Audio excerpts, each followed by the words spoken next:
আবার উত্তাল দেশের রাজনীতির মাঠ। পদত্যাগের দাবিতে টানা আন্দোলনে বিপাকে রয়েছে সরকার। পদত্যাগ করতে যাচ্ছেন শিক্ষামন্ত্রী ডক্টর আ.ন.ম এহসানুল হক মিলন। পদত্যাগের দাবিতে সর্বাত্মক অসহযোগ আন্দোলনে মার্চ টু ঢাকা কর্মসূচিতে বিভিন্ন স্থানে অবস্থান নিয়েছেন শিক্ষার্থীরা। দর্শক, শিক্ষামন্ত্রীর পদত্যাগ দাবিতে রাজধানীর উত্তরে সড়ক অবরোধ করেছেন শিক্ষার্থীরা। আরো জানাতে সেখান থেকে সরাসরি যুক্ত হচ্ছেন সহকর্মী সাদ বিন শফিক।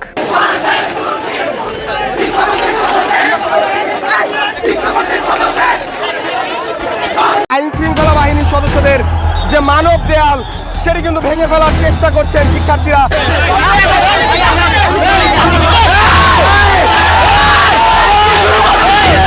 শিক্ষামন্ত্রীর পদত্যাগ সহ বিভিন্ন দাবিতে দেশের কয়েক জেলায় বিক্ষোভ হয়েছে।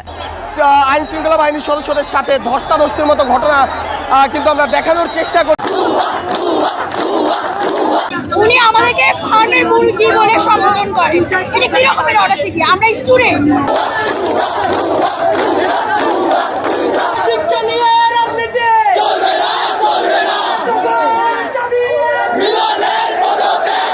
শিক্ষামন্ত্রীর পদত্যাগের দাবিতে পুরো বাংলাদেশ উত্তাল। শিক্ষার্থীরা মাঠে নেমে গেছে, আন্দোলন জমে উঠেছে এবং পরিস্থিতি নিশ্চিতভাবে বিএনপি সরকারের নিয়ন্ত্রণের বাইরে। শিক্ষামন্ত্রীকে পদত্যাগ করতে হবে, হয়তো বা আপনারা সুখবর পেতে পারেন। সম্মানিত দর্শক, এবার রাজপথে ভয়ঙ্কর তাণ্ডব চালাচ্ছেন শিক্ষার্থীরা। ইতিমধ্যে কিন্তু শিক্ষামন্ত্রী মিলনের পদত্যাগ চেয়ে যেভাবে তারা আন্দোলন শুরু করে দিয়েছে, 24 ঘন্টার ভিতরে শিক্ষামন্ত্রী মিলনের পদত্যাগ করতে হবে। ইতিমধ্যে কিন্তু সংসদেও ভয়াবহ আন্দোলন সৃষ্টি হয়েছে শিক্ষামন্ত্রীর এই পদত্যাগকে কেন্দ্র করে। দর্শক, সাবেক প্রধানমন্ত্রী শেখ হাসিনা এক কথাতেই তার ক্ষমতা হারিয়েছিলেন, ঠিক সেই রাস্তায় এবার যাচ্ছেন শিক্ষামন্ত্রী মিলন।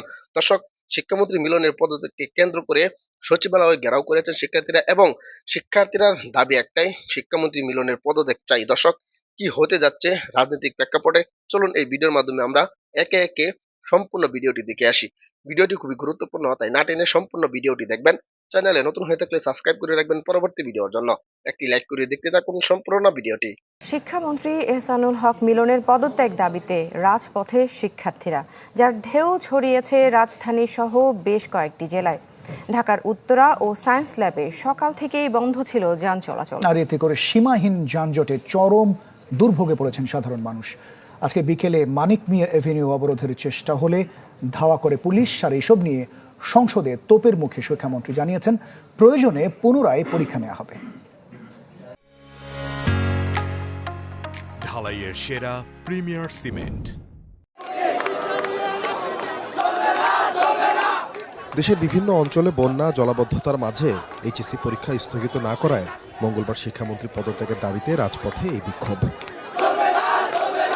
রাজধানীর উত্তরায় অবস্থান নিয়ে গাড়ি চলাচল বন্ধ করে দেন শিক্ষার্থীরা। ঘন্টার পর ঘন্টা এমন অচলাবস্থায় ছড়িয়ে পড়ে দীর্ঘ যানজট। যদি কোনো লোক ব্যক্তিগত কেউ যদি অপরাধী হয়, সেখানে আন্দোলন করো, রাস্তা অবরোধ করে কিসের আন্দোলন? রিক্সা, অটো কোনো কিছু চলে না, জনভোগান্তি এটা অত্যন্ত খারাপ। আমরা দ্রুত এটার অবসান চাই। পরীক্ষার্থীদের অভিযোগ, বৈরী আবহাওয়ায় দুর্ভোগের পাশাপাশি পরীক্ষা কেন্দ্রেও পৌঁছতে পারেননি অনেকে। বাংলাদেশে এখন ঝড় চলতেছে, এত পানি হাঁটু সমান, স্টুডেন্টরা তো এক্সামই দিতে পারে না। অনেক এলাকায় তো তাদের হাঁটু সমান পানি হয়ে গেছে। পরীক্ষা দিব কিভাবে? এই অবস্থার চিন্তা করে আমরা চাইতেছি যে সাময়িক সময়ের জন্য পরীক্ষাটা স্থগিত করা হোক, আমাদের ছাত্রদের সুরক্ষার জন্য। মূল দাবি হচ্ছে শিক্ষামন্ত্রী মিলনের পদত্যাগের দাবি। ছাত্রছাত্রীদের নিয়ে বিরূপ মন্তব্য করায় রাজধানীর সায়েন্স ল্যাব এলাকায়ও 2 দফা সড়ক অবরোধ করেন পরীক্ষার্থীরা। এতখানি পানি, ওই পানির ভিতরে স্টুডেন্টগুলো পরীক্ষা দিতে যাচ্ছে, উনি কি এগুলো দেখে না? যোগ্য স্থানে যোগ্য মানুষ বসানো হোক, অযোগ্য বসানো এটা ঠিক না। দুপুরে বিক্ষোভ মিছিল নিয়ে ঢাকা বিশ্ববিদ্যালয়ের দিকে যান শিক্ষার্থীদের একটি অংশ। পরে তাদের বুঝিয়ে সেখান থেকে ফিরিয়ে দেন ছাত্রদল নেতারা। সরকারের সিদ্ধান্ত পুনর্বিবেচনার সুযোগ আছে, সেজন্য আমরা প্রেস রিলিজ দিয়েছি। সুতরাং আমরা মনে করি এটি আলাপ আলোচনার মাধ্যমে সুযোগ রয়েছে। সুতরাং কোনোভাবে রাস্তা অবরোধ করে বসে এই সমস্যার সমাধান করা যাবে না বলে আমরা মনে করি। ঢাকার বাইরেও বিভিন্ন জেলায় শিক্ষামন্ত্রীর পদত্যাগের দাবিতে বিক্ষোভ হয়েছে। কোনো জায়গায় যদি কোনো কেন্দ্রে যদি পরীক্ষা স্থগিত হয়, সারা বাংলাদেশে পরীক্ষা স্থগিত করা হবে, সেটা কেন রাখলেন না? মাননীয় শিক্ষামন্ত্রী যাতে আমাদের সুন্দরভাবে আমাদের প্রত্যেকটা স্টুডেন্টের কথা ভেবে পরীক্ষাটা স্থগিত করে। বিকেলে সংসদে শিক্ষামন্ত্রী এহসানুল হক মিলন জানান, কেউ পরীক্ষা দিতে না পারলে প্রয়োজনে পুনঃপরীক্ষার ব্যবস্থা করা হবে। কোনো শিক্ষা প্রতিষ্ঠানে পানি ওঠার পর যদি পরীক্ষা না দিতে পেরে থাকে, এই জরিপটা আমাদের কাছে আসার পরে আমরা সেইভাবে প্রয়োজনে আমরা রি-এক্সামিনও নিতে পারি। আমরা চিটাগাং বোর্ডে এই ব্যবস্থাটি করেছি এবং সেই অবস্থান আমাদের রয়েছে। আন্দোলন ছেড়ে শিক্ষার্থীদের পড়ার টেবিলে ফেরারও আহ্বান জানান তিনি। শিক্ষামন্ত্রীর পদত্যাগের দাবিতে পুরো বাংলাদেশ উত্তাল। শিক্ষার্থীরা মাঠে নেমে গেছে, আন্দোলন জমে উঠেছে এবং পরিস্থিতি নিশ্চিতভাবে বিএনপি সরকারের নিয়ন্ত্রণের বাইরে। শিক্ষামন্ত্রীকে পদত্যাগ করতে হবে, হয়তো বা আপনারা সুখবর পেতে পারেন। দর্শক, সারা বাংলাদেশের শিক্ষা বোর্ডগুলো ঘেরাও ধরে আন্দোলন করছে শিক্ষার্থীরা। ঢাকার একটা অংশ অচল করে দিয়েছে, এমনকি প্রধানমন্ত্রী একটা অনুষ্ঠানে ঢাকা বিশ্ববিদ্যালয়ে গেছেন, তার নিকটে কাজ পর্যন্ত প্রায় শিক্ষার্থীরা চলে গিয়েছে এবং পুলিশ ঠেকানোর চেষ্টা করছে, কিন্তু শিক্ষার্থীরা কোনো বাধা মানছে না। আলামত ভালো না, তারেক রহমানের আলামত ভালো না, ডক্টর এহসানুল হক মিলন আমার অত্যন্ত শ্রদ্ধেয়, তার আলামতও ভালো না। যদি তারেক রহমান দূরদর্শী হয়ে থাকেন, তাহলে বড় বিপদ থেকে রক্ষা পেতে অনতিবিলম্বে শিক্ষামন্ত্রীকে অপসারণ করুন, তাকে পদত্যাগে বাধ্য করুন, তাকে পুরো মন্ত্রী পরিষদ থেকে বাদ দিয়ে দেন, নতুন কাউকে, যোগ্য কাউকে শিক্ষামন্ত্রী নিয়োগ করেন। কারণ যেভাবে আন্দোলন জমে উঠছে, এটা আপনি নিয়ন্ত্রণ করতে পারবেন না। জাস্ট ইমাজিন, আমার তরুণ শিক্ষার্থীরা পুরো বাংলাদেশে আন্দোলন করছে, তারা ঢাকা অচল করে দিয়েছে, প্রধানমন্ত্রীর কাছাকাছি চলে গেছে, পুলিশকে তুইতাকারি করছে, কেউ নিয়ন্ত্রণ করতে পারছে না। এখন 5 আগস্ট পরবর্তী এই বাংলাদেশে আমার এই শিক্ষার্থীদের গায়ে পারলে হাত দেন না, লাঠিচার্জ করেন, টিয়ার শেল মারেন, দেখেন আপনার কি অবস্থায়। এই সাহস তারেক জিয়ার কেন? তারেক জিয়ার বাপেরও নাই। শিক্ষার্থীদের গায়ে হাত দেওয়ার সক্ষমতা কারণে হাত দিলে অবস্থা বেগতিক হয়ে যাবে। এবং ভাগ্য ভালো, এহসানুল হক মিলন যা ঘটিয়েছেন এটা প্রধানমন্ত্রী ঘটার নেই, একদম হাসিনার মতো অবস্থা। হাসিনা শিক্ষার্থীদেরকে না রাজাকারের নাতিপুতি বলে গালি দিয়েছিল, তার জবাব দিয়েছিল শিক্ষার্থীরা এই স্লোগান দিয়ে, তুমি কে আমি কে, রাজাকার রাজাকার। এটাই ছিল হাসিনার বিরুদ্ধে প্রথম আনুষ্ঠানিক বিদ্রোহ, যে আমরা হাসিনাকে দুচি না, হাসিনা সিডিআই, তুমি কে আমি কে রাজাকার, এটা অর্থ হচ্ছে এটি। এখন আমাদের শিক্ষার্থীদেরকে পোল্ট্রি মুরগি বলেছেন, ফার্মের মুরগি বলেছেন শিক্ষামন্ত্রী।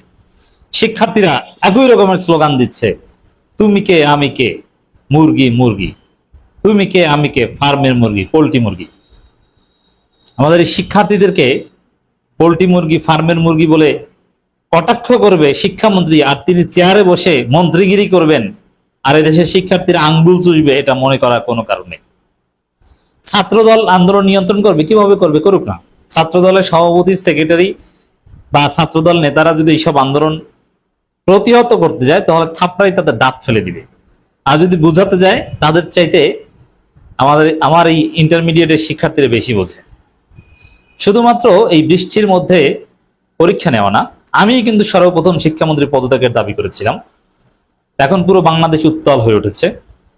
শুধু এই বৃষ্টির মধ্যে, জলাবদ্ধতার মধ্যে, বন্যার মধ্যে পরীক্ষা নিয়ে যে অমানবিক কাজ করেছেন, যে বিজ্ঞান বহির্ভূত কাজ করেছেন, শুধু এটা না, প্রশ্নে ভুল, মানে পুরো শিক্ষা খাতে একটা অস্থিরতা, বিশৃঙ্খলা, কোনো সমন্বয় নাই। ডিসি, ইউএনও বা বিভিন্ন পক্ষ নাকি পরীক্ষা নিতে চাপ দেয়, অথচ এটা ছিল শিক্ষামন্ত্রী একটা ইগো। তিনি তো কাজের কাজ কিছু করতে পারেন না, কিন্তু তার কিছু ইগো আছে।